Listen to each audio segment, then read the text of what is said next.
usa ka katawhan.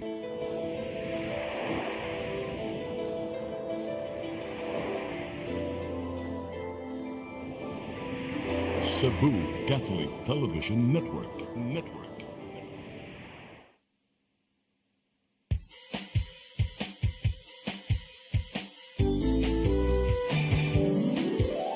Hello Cebu, maayong buntag. Nagsuntang ang kahayag nga nagsugid sa matuod, kadagan sa anghit tapo. Hello Cebu, maayong buntag Pinoy.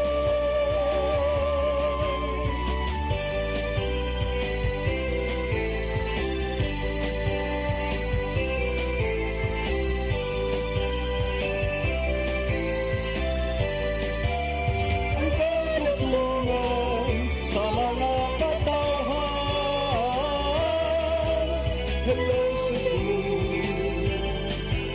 hello Cebu, maayong buntag Pinoy, maayong buntag Pinoy, maayong buntag Pinoy.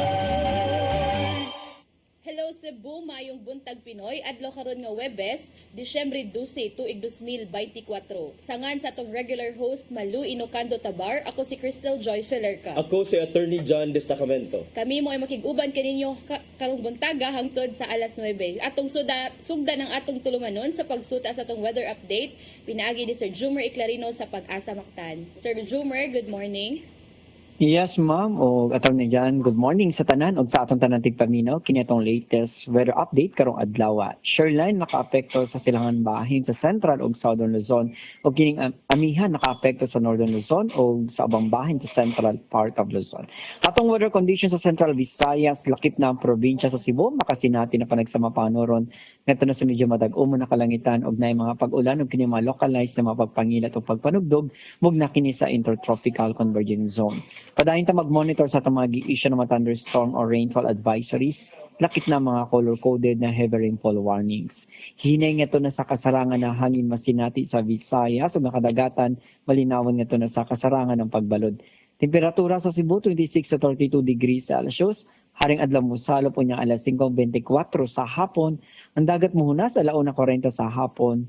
Mutaob sa alas 8:24 sa gabi. Philippine Standard Time, alas 8:09 sa buntag. Gikan diri sa Mactan, Pag-asa, Visayas, DOST, Jomar Clarino. Sir Jomer, Yes, sir. Good morning. good morning sir. Sir, atong ipasabot sa atong mga viewers, sir, unsay pasabot aning shear line nga imong giingon unya kanisang amihan, sir? Yeah, so kining shoreline, technically, ang atong previous name diha katong gitawag nato na tail end of a cold front and then nahimong tail end of frontal system o karon is shoreline, which means panagtagpo ng bugnaw na hangin gikan sa amihan ug init na hangin gikan sa sidlakan. So kanang convergence of cold and warm air makahatag kini mga usahay kusog na mga pag-ulan. And usahay kining shoreline is munaog kini makaapekto sa Visayas or Mindanao, which can cause also flash floods or landslides, mostly in the identified vulnerable areas. While kining northeast monsoon, characterized by cold and dry air. So, ibig sabihin, kining amihan, nakasinati kini sa Northern Luzon or rest of Central Luzon, makasinati silang mas bugnaw. And if in case mag-uwan sila, kining hinay light rains kining amihan, which akong gisulti ganiha, characterized by cold and dry air. Okay, thank you kayo Sir Jomer sa pagpasabot. May Daghang salamat and good morning. Daghang salamat Sir Jumer Iclarino og maayong buntag ninyong tanan diha sa inyong buhatan. Mao kadto ang atong weather update karong buntaga og karon atong tan-awon ang mga front pages sa atong lokal ug national nga mga pamantalaan. Atong sugdan sa Sunstar Daily. Apo withdraws plea versus Gwen stoppage order. Sa Super Balita, scammers misiaw sa Pasko. Sa The Freeman, Council upholds carbon status despite attempt to revoke reclassification. Sa Banat News, security alert gumikan sa pagbuto sa kanlaon. Sa Philippine Daily Inquirer, OVP budget cut stays. Big gains for DPWH House. Sa The Philippine Star, BICAM keeps 1.3 billion peso budget cut for OVP. Sa Manila Bulletin, BICAM okays 6.352 trillion national budget for 2025. Ug sa Tempo, bad joke, teen hacked to death after attending Christmas party. Mao kadto ang mga front pages sa atong lokal ug national nga mga pamantalaan. Sa atong pagbalik, atong sayran ang mga balita nga nahipos sa atong CCTN News Department. Please stand by. Hello Cebu, maayong buntag Pinoy. Maayong buntag Pinoy. Maayong buntag Pinoy. Discover the beauty of the Philippines.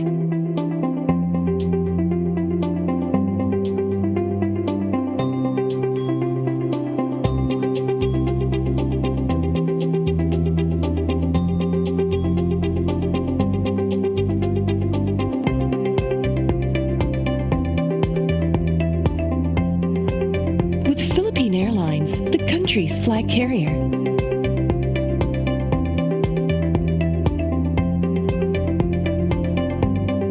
The airline that lets you feel the warmth of the nation.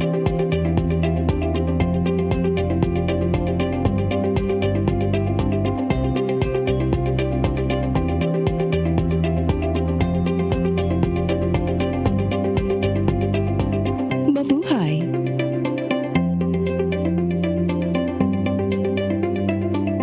Start today.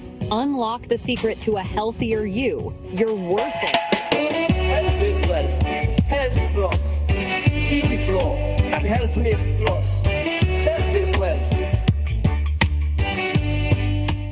Your path to a new start. Nutrition, Exercise and elimination, water, sunlight, temperance, air, rest and recreation. and most of all, Trust in God. Learn from our doctors. Be blessed by the testimonies of our overcomers. Ang inyong programa, Alam sa may sakit, walay sakit, ug dili ganahan magkasakit. Ozone Med Wellness Clinic New Start. Napapanood every Saturday 8 to 9 a.m. Og ang replay airing matag Miyerkules 1:00 hangtod 2:00 sa hapon. Dinhi lang sa CCTN Channel 47. New Start, Ozone Med Health and Wellness Talk.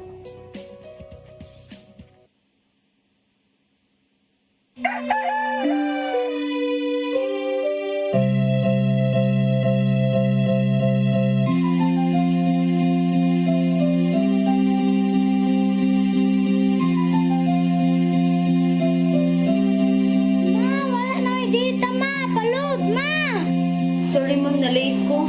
Nangita pa mong gusto para internet sa kong anak ma'am. Ay, wala na yung problema. Pag-sinisibo. Sinisibo, sinisibo. For your internet connection. And for the signal of your cable TV. So fast and straight that transmission to your home. Sinisibo, sinisibo, sinisibo. Offers you to have fiber optics. For your viewing experience, perfect and clear so far. So great and affordable for you to enjoy. Sinisibu Television Network Incorporated offers fiber to the home broadband internet bundled with fiber to the home cable TV connection. Sinisibu Television Network Incorporated with its operation in Metro Cebu and the whole province of Cebu soon. And affordable for you to enjoy. Sinisibo. Hello Cebu. Hello Cebu. Maayong buntag Pinoy. Maayong buntag Pinoy. Maayong buntag Pinoy. Balik ta sa Hello Cebu, maayong buntag Pinoy. Karon atong sayra ng mga balita nga nahipos sa atong CCTN News Department. Nag-una sa mga balita, forced evacuation sa mga barangay sa Canlaon City gipatuman subay sa gibantayang kahimtang sa Canlaon Volcano. Mipahimang nousab ang FIVOX sa pagtumaw sa lahar nga dala sa nasinating pag-uwan. Ang kasayuran ihatod ni Gian Navarro. Gipatuman na ang forced evacuation sa pipila ka mga dapit sa Canlaon City sa Negros Oriental ubos sa 6-kilometer permanent danger zone. Subay kini sa gibantayang kahimtang sa bulkang Canlaon nga naa karon sa alert level 3 sukad nga giisa niadtong Lunes. Moabot sa 5 ka mga barangay sa Canlaon City ang nagpatuman sa pugsanong pagpamakwit sa mga residente aron dili maapektuhan sa higayong nailaing pagbuto sa bulkang Canlaon. Samtang may pagawas ang LGU og laing executive order diin did-an ang bisan unsang matang sa panagtapok sulod sa 6-kilometer permanent danger zone. Matod sa mando ni Mayor Batchuk Cardenas nga ginadili ang bisan unsang kalihukan og tapok-tapok sulod sa gibantayan na karong dapit. Suspendido usab ang tanang public gatherings o mga kalihukan sa dakbayan subay na sa gibantayang alert level 3 status. Subay nini, may paimangno ang FIVOX nga posibleng masinati sa mga lugar duol sa Canlaon Volcano ang pag-agas sa lahar tungod sa makusog nga pag-uwan. Hinungdan nga gipaimangnuan sa ahensya ang mga LGUs nga magbantay sa posibleng pag-awas sa lahar ngadto sa mga kasapaan tungod sa mga gipambugwak nga abog gikan sa bulkan. Hinoon, gihangop ni Mayor Cardenas ang managlayong mga ahensya sa kagamhanan kinsang miabag kanila sa paghatag og hinabang ngadto sa mga naapektuhan. Gia Navarro, CCTN News. Samtang Visayas Disaster Resource Center sa Department of Social Welfare and Development nakapadala og 20,000 ka food pack sa naapektuhan sa pagbuto sa Mount Canlaon sa isla sa Negros. Ang kasayuran ihatod ni Mary Rose Sagarino. Sayo kaganinang buntag, nagpadayon ang repacking sa food pack sa Visayas Disaster Response Center sa Department of Social Welfare and Development kung DSWD na himutang sa Barangay Tingob sa siyudad sa Mandawi. Moabot sa 20,000 ka food packs ang gipada sa DSWD ngadto sa lalawigan sa Negros alang sa naapektaran sa pagbuto sa Mount Canlaon ni atong Desyembre 9. Base sa datos sa VDRC, nakapada na sila og kapin 10,000 ka food pack sa ilang warehouse sa Gihulngan City ug Bacolod City sa ninglabay nga mga adlaw. Karong adlaw mo padausab sila og laing 10,000 ka food pack sa ilang warehouse sa Bacolod City ug Dumaguete City. Matag food packs adunay sud nga 6 ka kilo nga bugas, gatas, kape ug mga dilata. Suma pa sa DSWD sa ilang website, may kabat na sa 10,993 ka pamilya o kapin 37,000 ka mga tao gikan sa 23 ka barangay sa Western ug Central Visayas ang apektado sa pagbuto sa bulkan. Mary Rose Sagarino, CCTN News. Sa pagpadayon sa atong mga balita, Philippine Coast Guard 7 nangandam sa gilaumang pagdagsa sa mga pasahero sa managlahing pantalan karong ting bakasyon. Apil usab sa mga mubantay ang mga sakop gikan sa Coast Guard Auxiliary. Ang kasayuran nihatod ni Gian Navarro. Nangandam na ang Philippine Coast Guard 7 alang sa pagdagsa sa mga pasahero ngadto sa mga pantalan paingon sa tagsa-tagsa nila mga probinsya. Aron mapahugtan pa, gikatakdan nilang ipatuman ang heightened alert status sugod karong Disyembre 13 hangtod Enero 6 sunod tuig. Gipasabot ni PCG-7 Commander Weniel Azcuna nga magsugod na sa pagpatrolyar ang ilang mga sakop gay-deploy sa managlaing pantalan. Kini aron mapatuman ang hugot nga seguridad ug masiguro ang luwas nga pagbiyahe karong ting bakasyon. Mao nay direktiba sa ato dito sa atong higher headquarters sa Manila na to always be prepared, especially na i-anticipate na nato ang pagdagsa sa mga pasahero diri sa atong mga pantalan sa kaning pag-celebrate nato sa Pasko o sa bagong tuig. Doon sa inspeksyon sa mga musulod sa pantalan, subay no sab sa Coast Guard personnel ang matag sakyan ng pandagat nga mularga. I-deploy usab sa palibot ang K9 units aron masuta kung aduna bay mga dalang kontrabando ang matag pasahero. At sa ato ang mga ship owners and ship operators, we are in collaboration with them na ma-ensure na ang atong mga barko diri sa Central Visayas ay seaworthy para maproteksyonan nato ang atong mga riding public. Samtang muabag usab sa paghatag og seguridad ang Coast Guard Auxiliary District Central Visayas karong holiday season. Matod silang National Director nga si Vice Admiral George Lim nga voluntaryong mutabang ang ilang mga sakop sa pagpahugot sa mga pantalan. We will help the Philippine Coast Guard in all port arrival and disembarkation in all ports in the whole Philippines. Ilan sa mga volunteers ang Coast Guard District Auxiliary aron mutabang sa mga inisyatiba sa Philippine Coast Guard. Gawa sa paghatag og hugot ka seguridad, mutabang usab ang ilang mga kauban sa managlahing outreach programs sa ahensya uban ang managlahing sektor. So we have four. We have the Oplan Kaluluwa, we have the Oplan Semana Santa, and then this December we have the Oplan Christmas and New Year. So I'm urging all my auxiliary to help the PCG or the Philippine Coast Guard, assist them for the influx of passenger in all ports nationwide. Paro, CCTN News. Sa laing balita, dakbayan sa Lapu-Lapu mosalmot sa Sinulog Festival sa unang higayon ubos sa administrasyon ni Mayor Jonard Ahong Chan. Samtang gipahibaw usab ni Mayor Mix Durano nga mosalmot sab ang Danau City sa maong kompetisyon. Aniya ang dugang kasayuran. Gikumpirmar ni Mayor Junior Dahong Chan nga mosalmot ang dakbayan sa Lapu-Lapu isip competing contingent sa Sinulog Festival 2025. Naengganyo ang mayor nga mosalmot tungod kay matod pa niya aron nga masagunson ang pagpromote sa turismo sa dakbayan. Mahinumduman nga ang dakbayan sa Lapu-Lapu nagmalampuson sa ilang pagsalmot sa Pasigarbo sa Sugbo ug Kasanggayahan Festival ning tuiga human makaangkon og pwesto sa maong mga kompetisyon. Maong malaumon ang mayor nga magpadayon ang ilang kadaugan hangtod sa Sinulog Festival 2025. Oni karon na murabag gusto nato nga ang atong winning stage nato mapadayon, no? Nga gikan sa Pasigarbo, daog ta sa Kasanggaya. So base na lang nining gayuna ning pag-compete nato sa 2025 mudaog ta.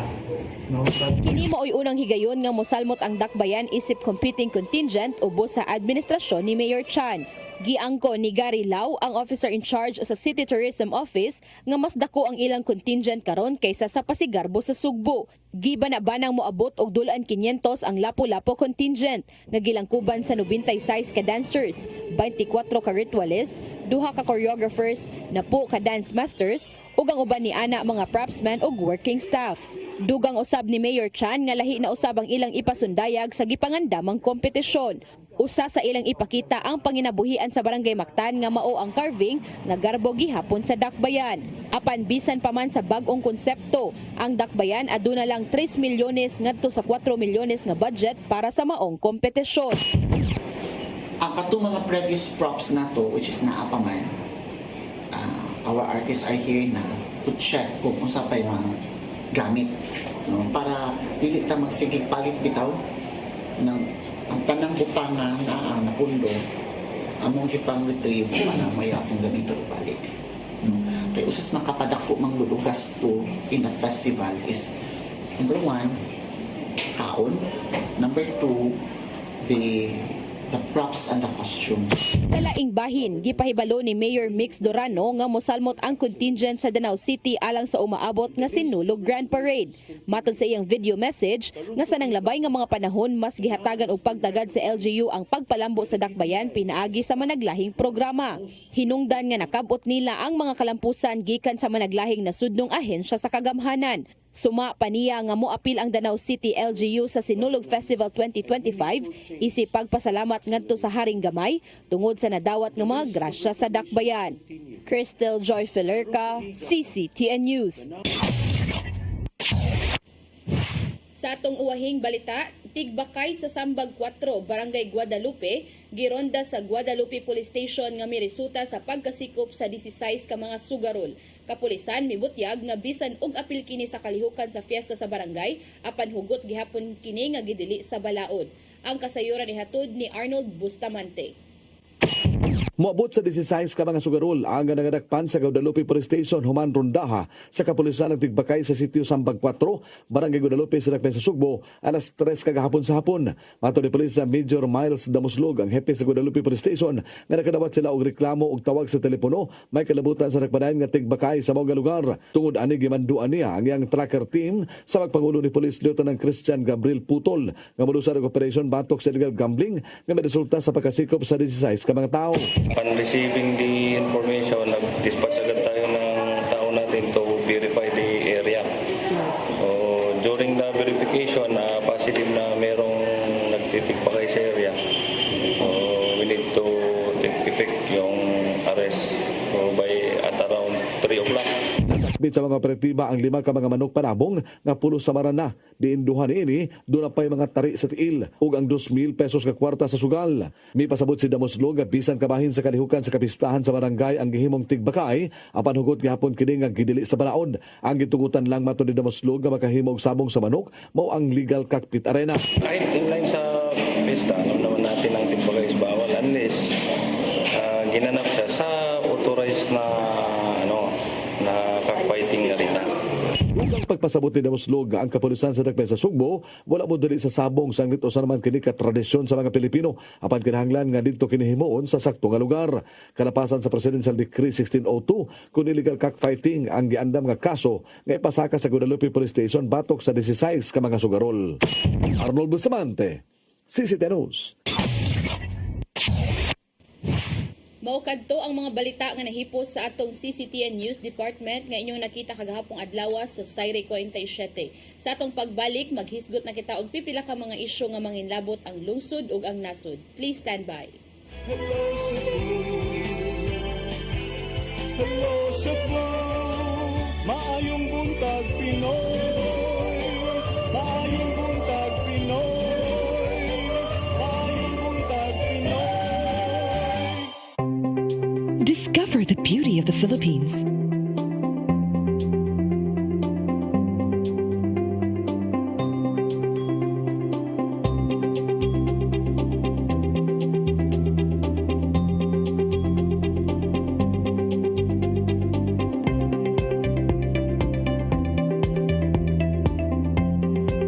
With Philippine Airlines, the country's flag carrier.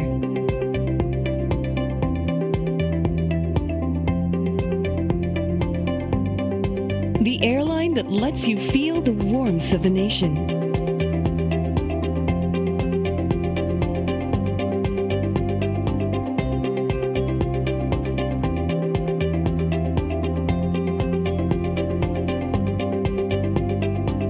Mabuhay!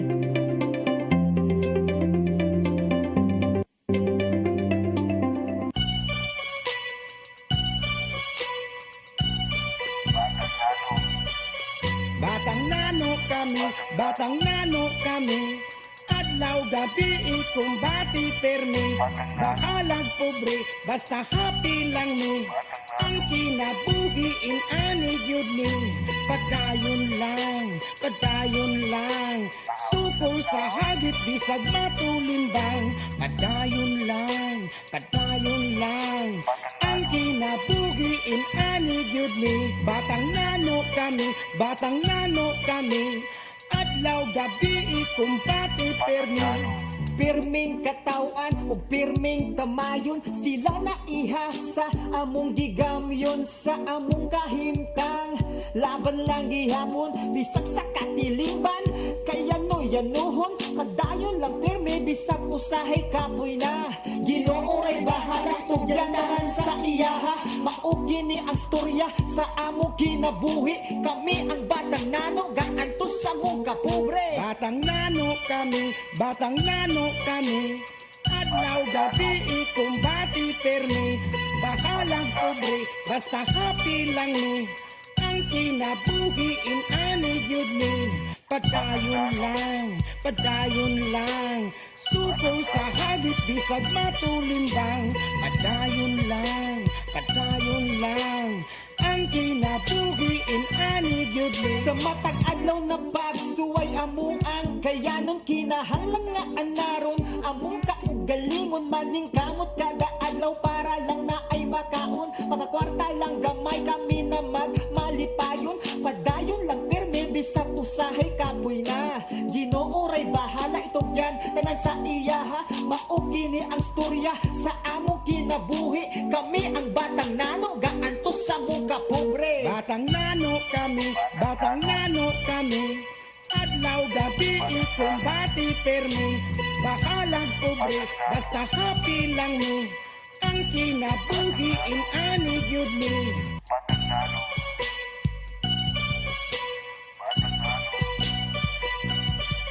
Batang nano kami, batang nano kami, adlaw gabi ikumbati permi.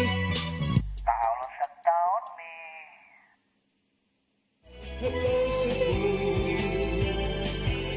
hello Cebu, maayong buntag Pinoy, maayong buntag Pinoy, maayong buntag Pinoy.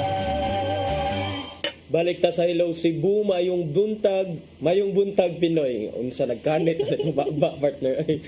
Hello Cebu, mayong buntag Pinoy. Nya, ari na ta sa atong pagisgot-hisgot kay second half na sa ato ang programa. Partner, unsa imong gusto unahon nato ani partner? Sa may mong Ah. ato sa squad. Ikaw kung pa-decide doon.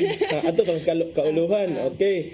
Sa kauluhan partner kay nanaw man gud mi diri mga issue nga nindot tukion diri sa atong programa unya wala man kayo dagko sa lokal. So ato no sad ning birahan ang mga issue sa kauluhan kay nagpungasi gihapon.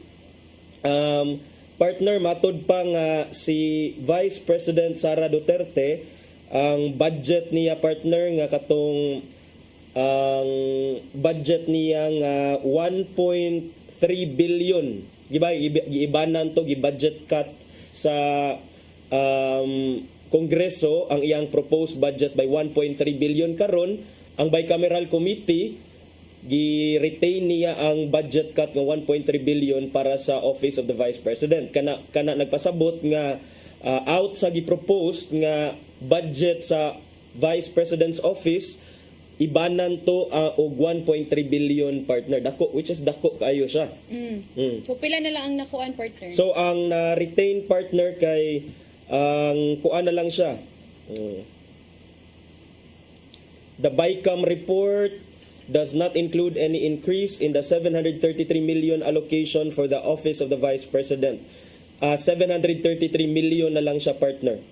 733 million. Kay wala man giaprobahan ang 1.3 billion pesos. Nya aside ana partner nga kining si Sara Duterte sad kuno kay or ato lang nang i-compare partner ba kay doon naman say balita nga nigawas nga ang Office of the President on the other hand, Office of the President kini kang Presidente Bongbong Marcos, ang operating expenditure sa Office of the President mi hulpa kun dili miubos to 12.3 billion kuno in 2023. This is lower by 43% compared sa spending sa Office of the President pag 2022. Mao kana ang base sa report sa Commission on Audit nga gi-release ni adtong December 1.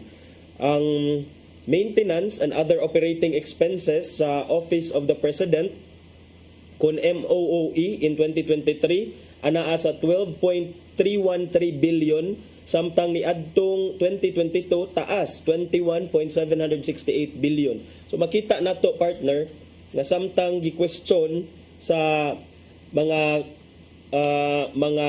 kongresista, sa mga senador ang gasto ni Vice President Sara Duterte sa iyang budget diri sad sa Office of the President ni gamay man hinuon partner.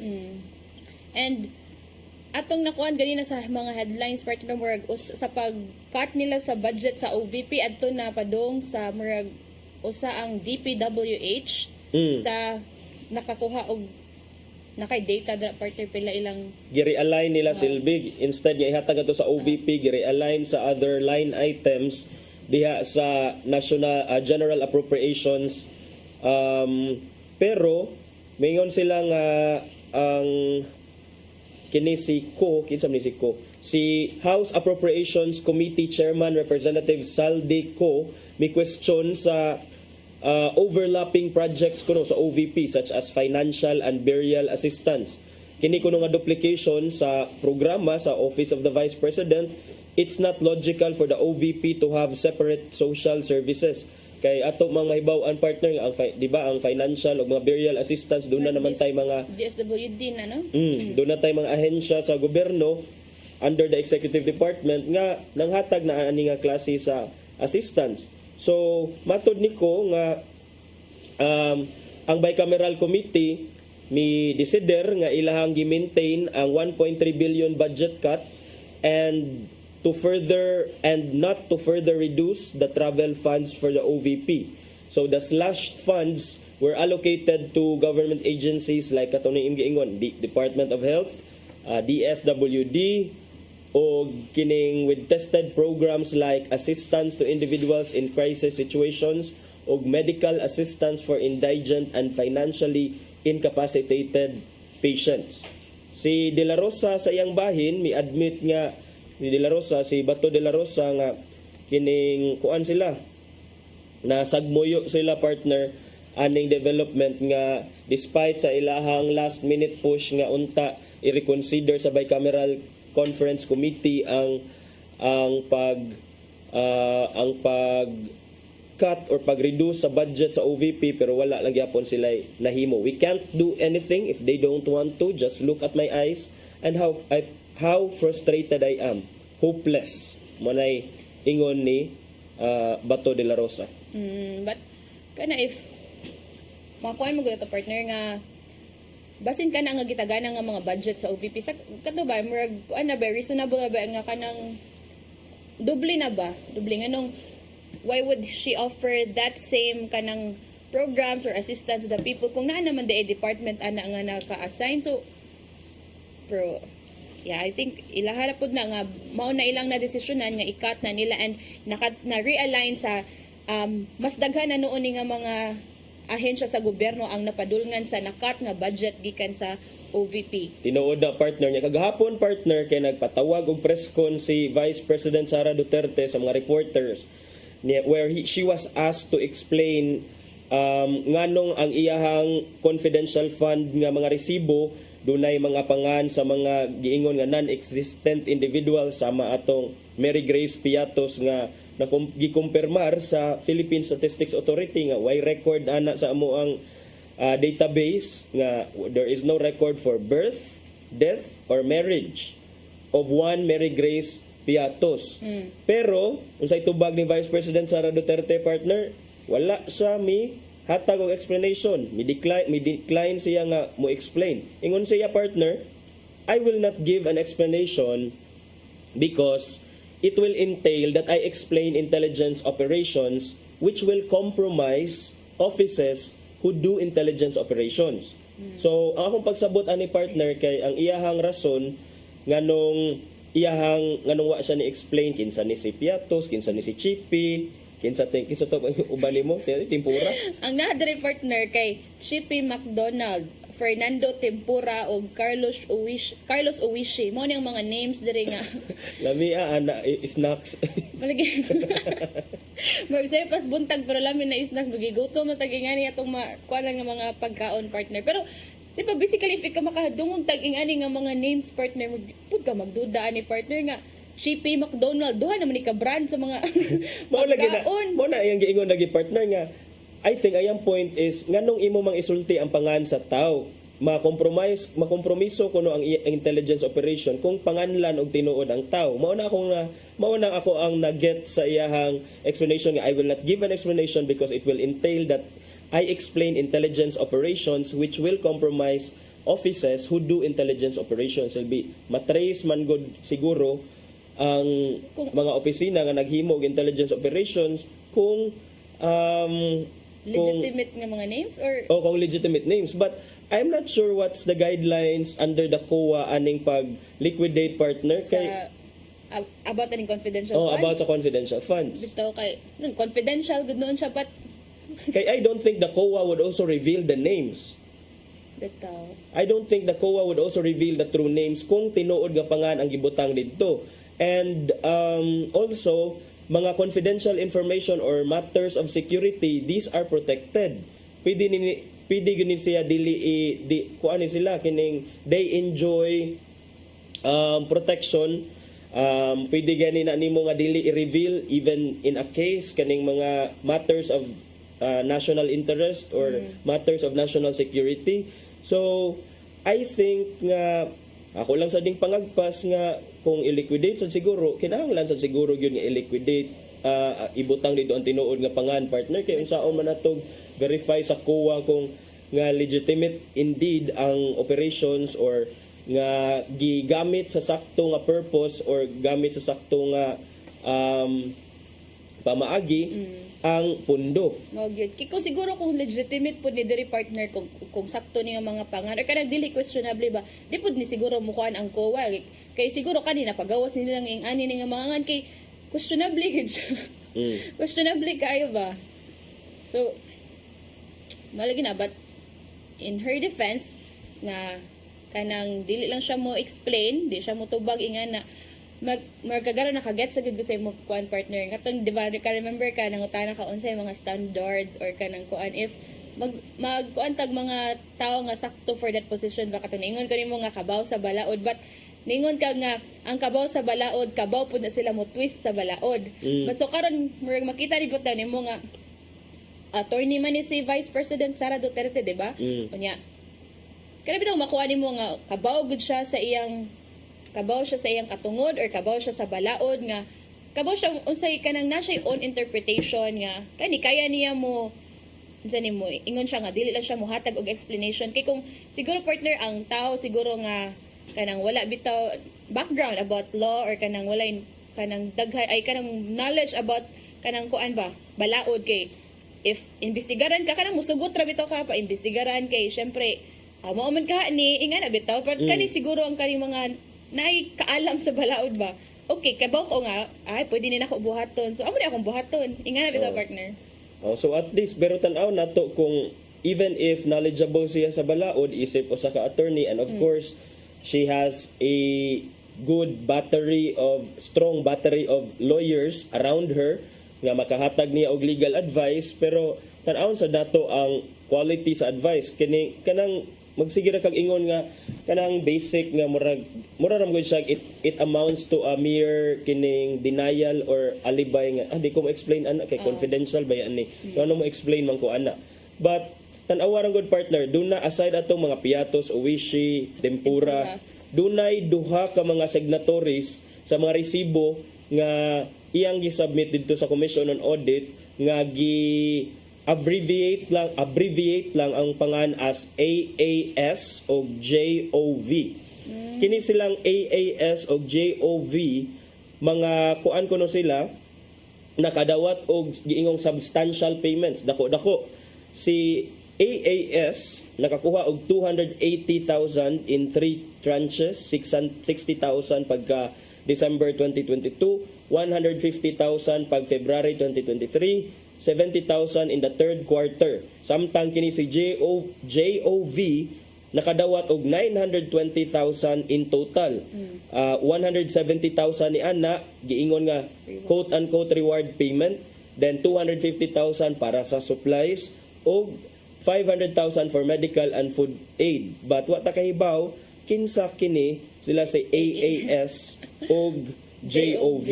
Basta kining JOV, dili ni si John. JOV. Kaning dot unta. John, pero dili man OV. Kinsa ka ani. And di ko an partner ni Representative Joel Chua sa House panel nga ang kato nga mga resibo partner na similar handwritings daw, same color of ballpens and in common pattern. Same color niya. Kung papirma ka og kini acknowledgement receipt ay ko ing nagipundok nimo silang tanan partner nya dayon sa lain-lain nga dates nya dayon same color of ballpen same og penmanship agoy so mo natong giingon lagi nga kita diri wala man tani wala tay gidapigan ang ato lang is adto ta sa tinuod, adto ta, we stick with the facts, and sometimes the facts are not neutral. So dili ta maka-expect nga magpa-neutral ang gihapon ta kung the facts themselves already gisagpa na gyud ta sa kamatuoran nga naa na jud mga badges of mga questionable transactions. So mao ni nga ato ning gihisgutan balik-balik dire because again sagrado man gud ang pundo sa ato ang nasod partner because gikan na natong mga nagtrabaho, gikan na sa ato ang mga ginikanan nga magpalit ang mga buwis nga sa ilang palaliton kanang sa VAT, ang buwis nato gikan sa atong income tax, di ba pila imong sorry partner. So basically kita tanan partner bisan na kanang mga yanong mga tao kay nagbayad na sila kay sa ilang mga gipamalit nga mga sa ilang mga diba? nara ba na VAT partner except sa mga non-VAT items. So mo na siya nga kining kitang tanan do na tay say sa kung giunsa paggasto ang ato ang pundo. But ang ato lang sa diha is may unta nga dili lang sad gamiton sa ubang mga politiko ang ilang power nga mo question sa giunsa paggasto ang pundo sa Office of the Vice President alang sa ilahang kaugalingon nga mga interest. Kay doon na naman sagoy nag-ingon nga dragging na kaayo ang mga investigation unya dayon kaning murag gi-project na gyud kaayo si Vice President Sara kay murag gusto gyud nila nga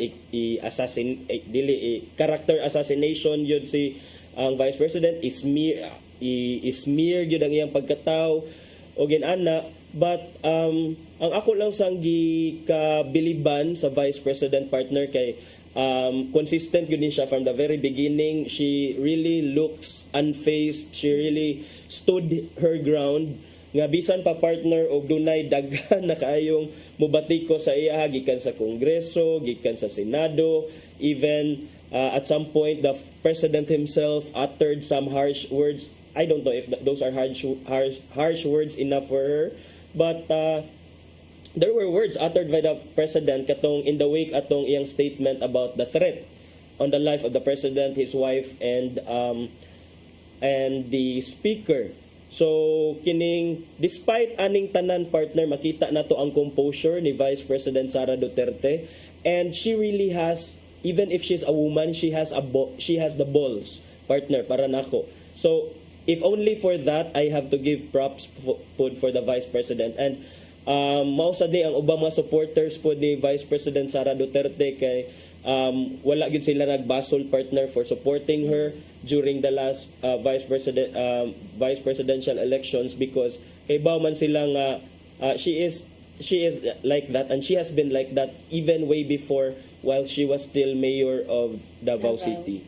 Yeah, bitaw bisag makita nato sa mga news article partner nga dili siya mohatag og statement, but sige siya pa press con partner nga kanang sige siya pakita sa media nga ana kanang makuan bitaw nimo nga I am still here, kanang we defending ko galingod, but kanang silent kuan lang bitaw nga pamaagi. Although di siya mo speak up gyud mo defend sa mga accusations, yes. But kanang showing up lang partner nga kanang nara gyapon ko diri willing ko moatubang ana, but tungod kay under investigation kanang di lang sa kumustorya, but makabili partner nga sige siya pa press con, di ba? Like showing up is kuan ba gyapon nga kanang magkuan siya bangawa siya mahadlok. Yeah, ang akong giatngan ani kung unsa unyay mahitabo from 2025 up to 2028 kung mudagan ba rin siya pagka-presidente, because I think the Vice President continues to enjoy high trust ratings diri sa Visayas and Mindanao partner despite aning tanan. Although ni mubo to siya sa last nga survey sa usa ka polling institution, pero taas gyapon siya nga trust ratings partner. So I'm interested kung makaapektar ba gyud ni sa iya if do na siya plano mas nindot partner kung if in the end mudagan siya and makadaog siya, because ngano man redemption stories, we like redemption stories, and kay bawar ba gyud ta partner in politics wala gyud permanente karon imuha pang bola sunod ikaw pa'y nagda sa bula sunod ikaw na sad ang wa nagda sa bula, so in ana whether gyud na partner in politics. Mo jud mo netong kuan partner in 2028 no kung mudagan ni si Vice President pagka presidente og kinsa kay if ever nay mo atbang at mga Marcos magtigi jud di sila. So kana atong tanawon, we look forward sa 4 years from now partner. 4 years from now pero ato nang i-monitor. Yeah. But for now partner natay mga updates sa kanlaon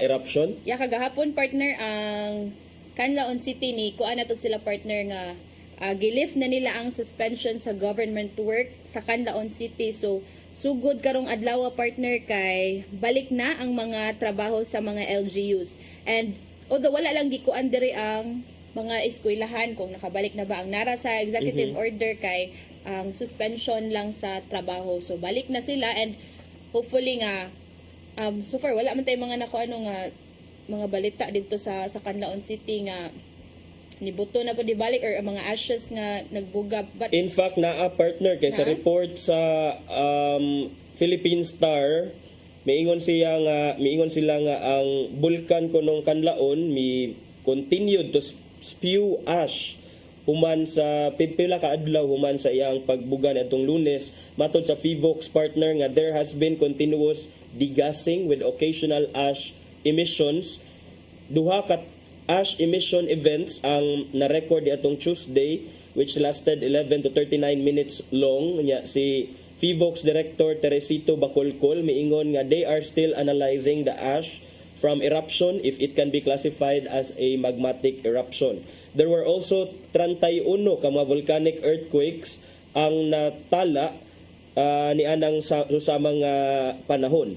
Ang sulfur dioxide flux nga gi-monitor anaa sa 4,121 tons per day nya naka-generate ni siya og plumes kanang aso or abo nga mi kabat og 100 meters tall ang gitas-on.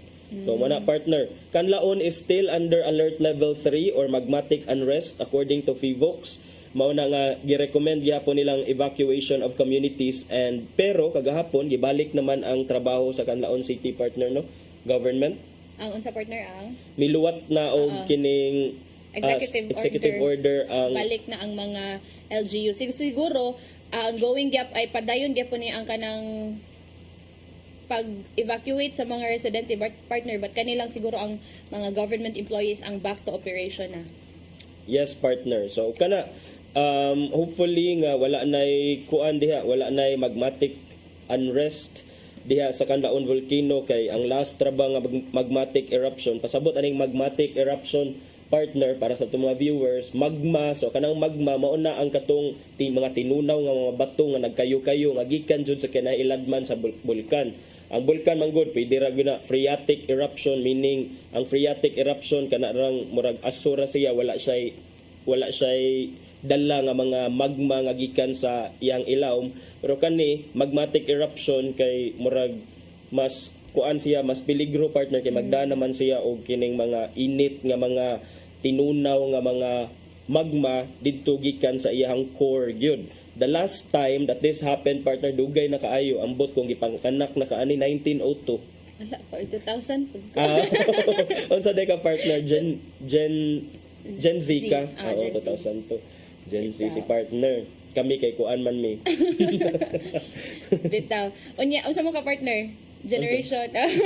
Millennials mi. Millennials. Kami to ang last nga generation nga before gyud naabot ang mga computers o cellphone. So kami naka-experience jud mi anang partner kanang magduwa pa og kining mga dagan-dagan, batulata, labo-labo, anak kay didto man day ka sa Bantayan nagdako partner no. Nara probinsya nga kadagkoan. Okay, ang mga bata karon unsay duaan? Sige na lang cellphone o tab. Unsay tawag ana mga iPad kids tawag. iPad. Magsigig YouTube kids so ta. Mo na kay YouTube na lang gyud pag entertainment partner kay para mahilom ka ng labi na mga ginikanan nga na yung mga gipang trabaho so para mahilom tagaat kag cellphone na pagtanaw na lang dira pero ingana na jud ang mga kuan ron partner no. And napatay gamay oras partner napatay gamay oras atong hisgutan ning sinulog kay hapit na ba ning sinulog partner. Gapon partner ni confirm si Mayor Junior Dong Chan nga moapil na ang dakbayan sa Lapu-Lapu sa sinulog 2025 as competing contingent. Di ba ni-appeal ni sila last year partner? Sa sinulog, di ba naatoy Lapu-Lapu nga contingent? Unsa to sila? Wala to, dili to sila as a competing contingent? I'm not sure if last year partner pero siguro kuan lang siya kanang guest lang siguro, guest contingent. I'm not sure sad kung sinulog ba to or pasigarbo. Pasigarbo siguro partner. Ang pasigarbo. this kuan lang mga August. Okay. Kaya moto akong nakuanan nga ang reason ni Mayor nga ni-appeal sila ani tungod kay nakuha naman sila gikan sa pasigarbo to kasanggayahan murag ang ilahang momentum Yeah, no na momentum. sige sila kadaog kinsa may choreographer nila ani partner kay Bauka out of town nilang choreographer or si Sir Gary Lau nilang choreographer. ang nagbound partner kay nagkuha sila mga out of town. Nay mga taga-Lapu-Lapu but nagkuha pod sila out of town. Liman kag duha ka choreographers and 10 dance masters partner. Grabe no, lain pang choreographer, lain pang dance master. Pero pila mi diha service. Sir Gary pasayawan ako dis Attorney John. Sir Gary bitaw and partner 3 to 4 million lang daw ilang budget. Imagine niyo uban ba 3 to 4 so magkinahanglan pa sa subsidy murag kaya ra sa ang ingon nila kadamanan kay Lapu-Lapu di ba kay uban daw partner mo abot og pila gud na ka million kay syempre gasto baya gud ni ang kanang sinulog kay props pa lang daan mga costumes and kaon sa mga bata but ingon niya ang katulaging mga bago man lang sila na i-upload sa Pasigarbo sa Kasagayan so na sila yung mga props nga pwede pa ma-recycle magamit then ilang premyo mo to ilang iparol-roll mo man negosyo iparol-roll so og ang lapul ang Danau pod partner kagahapon ni kuan pod to og video message si Mayor Mix Dorano nga mo-appeal na pod sila. So far mao na tong duha nga na-add kay atong other day Tuesday man siguro to mula sa report ni Sir Gian Navarro kay 28 na to ang nagpakita og interest. So ubay-ubay. And kung nabuan partner until December 13 lang mo dawat og kanang that's 2 days from that's for tomorrow na ang deadline. So tanaw na to. Hopefully sad nga kaning katong mga out of town contingent so nga pwede pa napaslay time nga mo apas no. Pero hopefully partner ma-resolve na sa dato issue asa man jud adto sa SRP or ari sa Cebu City Sports Center diya sa may Abeliana. But for now partner mao na atong atngan partner og wala tay igong oras ato nang ipadangat ang giandam ni Tatay Dodong Limshua nga pulong og kinabuhi.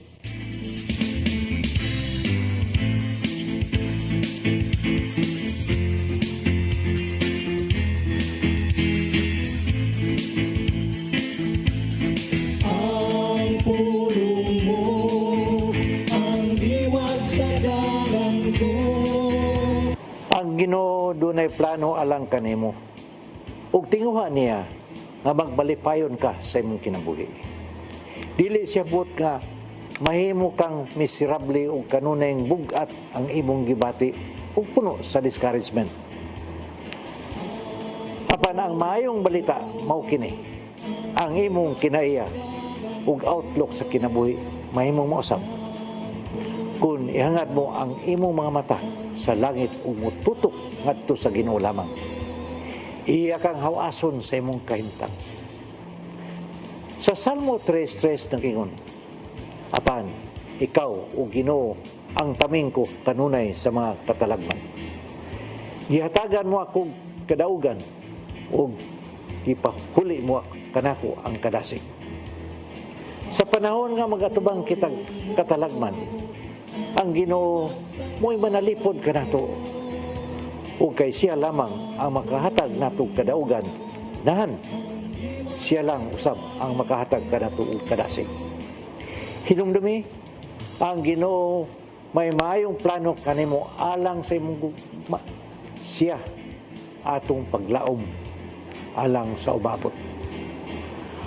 Og naguban siya kanato sa tanang higayon. Og tungod ini maong kamaturan, way katarungan nga kita magulanon. Patuni ang pagka positibo sa tanan higayon bisan unsa pa ang sitwasyon nga imong giatubang. Kay ana kanimo ang Ginoo busa ang bisang unsang lisod nga sitwasyon nga imong atubangon mahimo niyang usbon alang sa imong kaayuhan. Sa Hebreo 12:2 nag-ingon, itutok ka ang atong mga mata kang Hesus nga mo'y gisandigan sa atong pagtuo ug mahingpit niini. Mo kini ang pulong nga maghatag og giya sa atong kinabuhi. Magampo kita sa ngalan sa Man, sa Anak, sa Espiritu Santo. Ginoo, ikaw lamang ang among himaya ug ikaw lamang ang tinguha namong tutukan sa among mga mata. Kay nasayod kabi nga kundili namong ibuwag ang among mga pananaw diha kanimo, among makita ang kahayag sa kalibutan. Ug kining maong kahayag mong among lamdag sa dalan nga among gisubay. Ayaw kami ipamulag kanimo. Amen. Sa mga samahan sa anak si Espiritu Santo. Ang pulong mo, ang diwag sa dalan ko.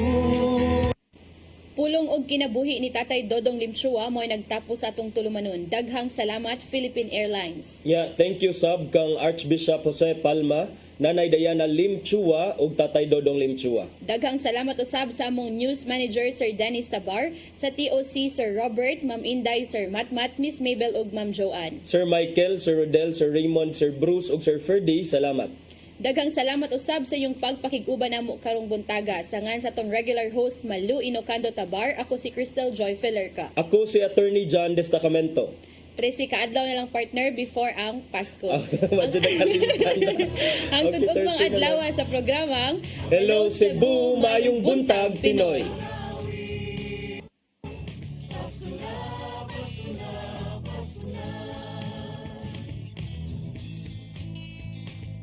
Gugma ang angay na kong kaambi sa ikso. Usa ka pagtuo, usa ka tingog, usa ka katawhan.